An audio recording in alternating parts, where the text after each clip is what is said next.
নমস্কাৰ বন্ধুসকল, পোনপ্ৰথমে মোৰ ইউটিউব চেনেললৈ আপোনালোক সকলোকে স্বাগতম জনাইছোঁ। আজি আমি আলোচনা কৰিবলৈ লোৱা বিষয়টো হৈছে পৈতৃক সম্পত্তিৰ ওপৰত ছোৱালীৰ অধিকাৰ। দেউতাকৰ সম্পত্তি ছোৱালী কিমান অংশ পায়, কিমান অংশ নাপায়, বা দেউতাকৰ মাটি সম্পত্তিৰ ওপৰত ছোৱালীৰ কিমান অধিকাৰ থাকে, বিবাহিত ছোৱালীয়ে কিমান অংশ পায় বা বিবাহ নোহোৱা ছোৱালীয়ে কিমান অংশ পায়, সেই সম্পৰ্কে সকলো কথা আজি আমি আলোচনা কৰিবলৈ ওলাইছোঁ। আৰু লগতে তাতো দুটা বিষয় আছে।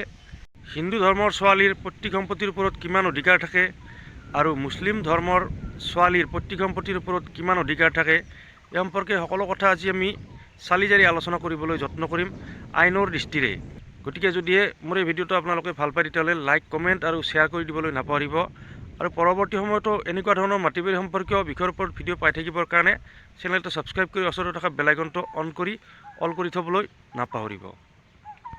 হিন্দু আইন অনুসৰি হিন্দু ছাকচেছন এক্ট 1956 এই আইনখন 2005 সংশোধন কৰা হৈছিল। এই আইন অনুসৰি জীয়েকৰ জন্মগতভাৱে অধিকাৰ থাকে দেউতাকৰ সম্পত্তিত, মানে দেউতাকৰ যিকোনো সম্পত্তিত জীয়েকজনীয়ে জন্মগতভাৱে সেই অধিকাৰ লাভ কৰি আহে। আৰু পুত্ৰৰ সমানে পুত্ৰৰ যিমান অংশীদাৰিত্ব থাকে দেউতাকৰ সম্পত্তিত ছোৱালীজনীৰো সমান অধিকাৰ থাকে হিন্দু আইন মতে। আৰু ইয়াৰ লগতে যদিহে ছোৱালীজনী বিবাহিত হয় তেতিয়াও তেখেতৰ অধিকাৰ কমি নাযায়। বিবাহ নোহোৱা ছোৱালীজনীৰ দেউতাকৰ সম্পত্তিত যিমান অধিকাৰ থাকে বিয়া হোৱাৰ পিছতো সেই ছোৱালীজনীৰ দেউতাকৰ সম্পত্তিত সমান অধিকাৰ থাকে আৰু সমান ভাগৰ তেখেতে অধিকাৰী হয়।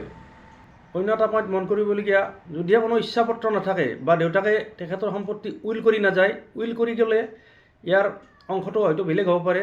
কিন্তু যদিহে দেউতাকে কোনো উইল কৰি নাযায় তেখেতৰ সম্পত্তিত, তেতিয়াহ'লে ল'ৰা ছোৱালী আৰু তেখেতৰ ঘৈণীয়েকৰ মাজত সেই মানুহজনৰ যিকোনো সম্পত্তি সমান সমান ভাগ হ'ব।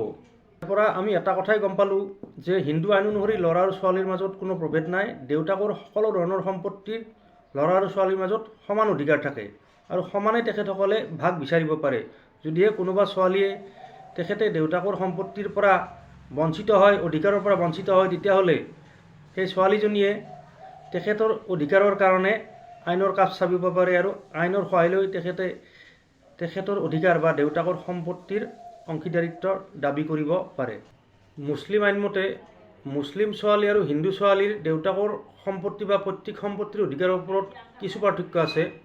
মুছলিম পাৰ্চনেল ল' 4টা অনুসৰি এপ্লিকেশ্যন এক্ট 1937 মুছলিম সম্প্ৰদায়ৰ যিসকল লোক আছে তেখেতসকলে এইখিনি কথা ভালকৈ বুজি পাব, এই আইনখনৰ বিষয়ে জানিব। সেই আইন অনুসৰি সাধাৰণ নিয়মমতে মুছলিম সম্প্ৰদায়ৰ ছোৱালীয়ে দেউতাকৰ সম্পত্তিৰ অধিকাৰ 2:1 অনুপাতত লাভ কৰে। যদিহে ল'ৰাই 2% পায় তেতিয়াহ'লে ছোৱালীয়ে 1% অংশীদাৰিত্ব লাভ কৰে। আৰু এই অধিকাৰ আৰম্ভ হয় দেউতাকৰ মৃত্যুৰ পিছত। এই যি অধিকাৰ বিয়া হ'লেও শেষ হৈ নাযায়, বিবাহ নোহোৱাতে যিমান অধিকাৰ অংশীদাৰিত্ব লাভ কৰে বিয়া হোৱাৰ পিছতো সেই একেই সম্পত্তিৰ অংশীদাৰিত্ব ছোৱালীজনীয়ে লাভ কৰিব। গতিকে এইখিনি আছিল আজিৰ ভিডিঅ'ৰ মূল বিষয়বস্তু। যদিহে কোনোবা ছোৱালীয়ে তেখেতৰ দেউতাকৰ অধিকাৰৰ পৰা বঞ্চিত হৈছে বা তেখেতে দেউতাকৰ সম্পত্তি বিচাৰে কিন্তু সম্পত্তিৰ ভাগ তেখেতক দিয়া নাই, তেতিয়াহ'লে সেই ছোৱালীজনীয়ে আইনৰ কাষ চাপিব পাৰে। আৰু বহু ছোৱালীয়ে সেই অংশীদাৰিত্ব বা দেউতাকৰ সম্পত্তিৰ ভাগ বিয়া হোৱাৰ পিছত নিবিচাৰে, তেখেতসকলৰ কথা বেলেগ।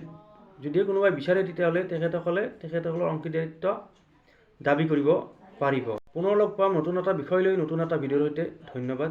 জয় আই অসম।